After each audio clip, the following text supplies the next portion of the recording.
Hi எல்லாருக்கும் வணக்கம். இன்னைக்கான குக்கிங் எபிசோடில் ரொம்ப ஹெல்த்தியான கார்டன் பாஸ்தா. பேரே டிஃப்ரெண்ட்டாக இருக்குல்ல, வாங்க எப்படி பண்ணணுன்ட்டு பார்க்கலாமா?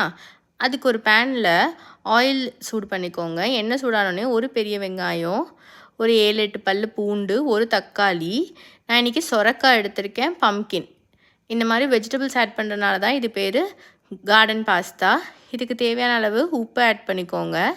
க்ளோஸ் பண்ணிவிட்டு நல்லா குக் பண்ணணும். இந்த கார்டன் பாஸ்தாவுக்கு எப்பவுமே சொரக்காவும் மஞ்சள் பூசணிக்காவும் தான் கரெக்டான காம்பினேஷன். நல்லா வேக வைங்க. இந்த அளவுக்கு நல்லா வேகணும். பூண்டு எல்லாமே நல்லா மசிகிற அளவுக்கு. இது வெந்ததுக்கப்புறம் அடுப்பை ஆஃப் பண்ணிடுங்க. தண்ணி எதுவுமே ஊற்ற வேண்டாம்.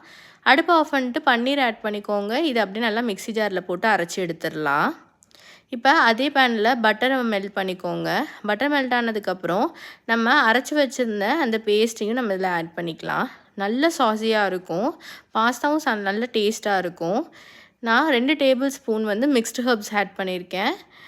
அதுக்கப்புறம் நம்ம இந்த பாஸ்தாஸையும் கொஞ்சம் கொஞ்சமாக ஆட் பண்ணி நல்லா மிக்ஸ் பண்ணி விட்டுடலாம். உங்களுக்கு பார்த்தாலே தெரியும், நம்ம எந்த ஒரு க்ரீமு, மில்க்கு எதுவுமே ஆட் பண்ணாமல் நல்லா க்ரீமியாக இருக்குது பார்த்தீங்களா? இது ரொம்பவே ஹெல்தி.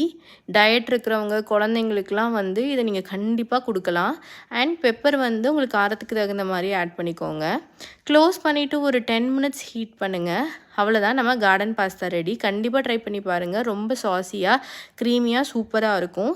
இந்த மாதிரி மோர் வீடியோஸ்க்கு என் சேனல் சப்ஸ்கிரைப் பண்ணி வச்சுக்கோங்க. தேங்க்ஸ் ஃபார் வாட்சிங். பை.